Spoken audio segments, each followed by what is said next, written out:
Get full episodes of The Damage Report as a podcast on iTunes and Android, and you can watch the live show every weekday on YouTube TV.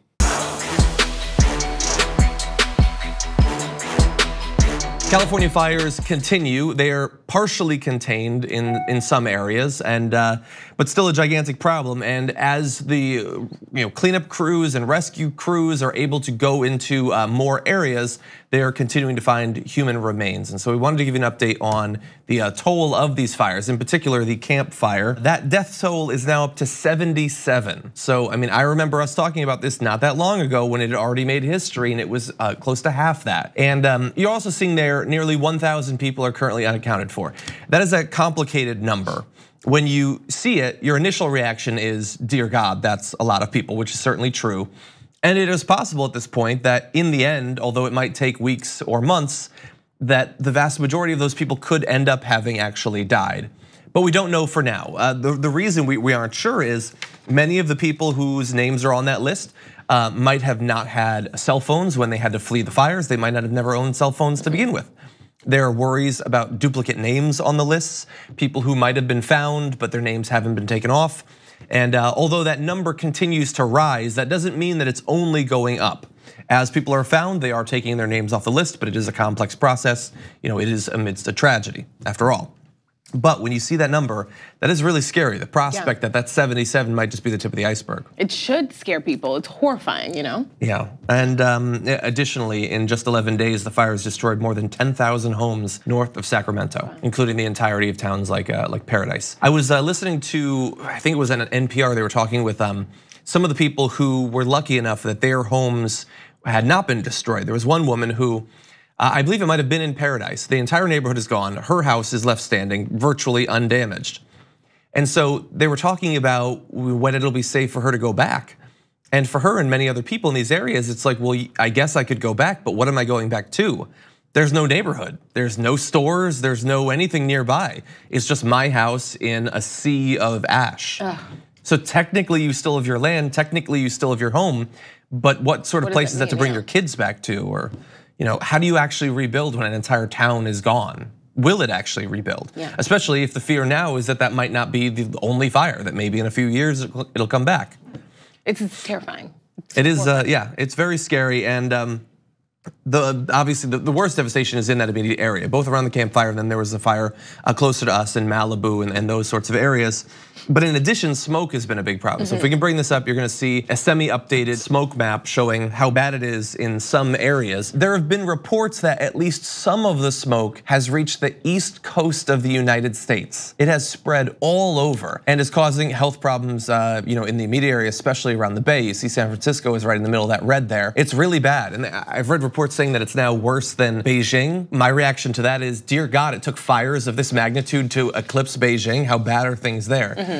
Which is something we've talked about before, we'll return to. But even in LA, like we are experiencing issues related to this. I know that my girlfriend is having health problems from the constant smoke inhalation as well. And so you go around LA even, where we were untouched by the fires, and you see people in the masks and things like that. Oh my God. Just seeing the pictures of people like in the Bay Area, the differences between what it normally looks like and what it looks like now. This is scary. Yeah. Yeah, and the scariest thing is, as we're, I guess not, look, again, the fires are still going on. We're not past this. It may feel like we've gotten past the worst of it, but the fires are still ongoing. Is that there is no reason to believe that it won't get worse. Right. And just when you talk, and I know we'll get into it later, but like just talking about fixes, like the idea that at best what you could do won't be done federally is upsetting. Especially if the federal government doesn't want to do anything, if they don't actually care. And I saw a chart about a week ago, and I want to bring it back now. If we can bring this up, this is from Media Matters, broadcast news coverage of California's wildfires and climate change. And you're seeing there the number of segments they had done. That number is much higher now because that's only up to November 13th. But they had each done almost no segments that even mentioned climate change. And the bar for it to be counted was very minor. So how can you do dozens of segments without talking about what is obviously a contributing, if not causal factor? And so people aren't being educated even during like the best opportunity for people to get how significant this is. And they think, I mean, we're gonna turn to Donald Trump and his raking comments in just a minute, but What do they think the solution is? If they're not being educated by the media about the things that are actually causing these fires to be more common and worse when they happen, what will they think the solution is? Bigger planes with more water to dump? Right.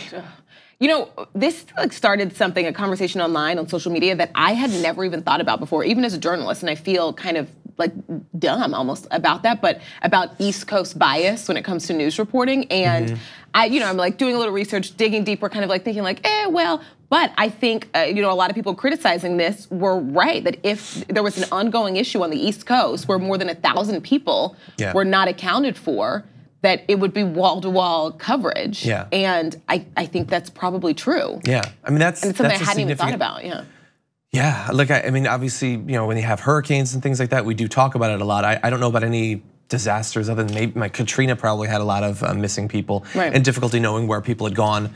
But yeah, it's a significant chunk of a 9/11 of people that are currently missing. And I mean, certainly it has been talked about, as you saw there. There were a lot of segments, but probably not the same as if it was in Virginia or something like that.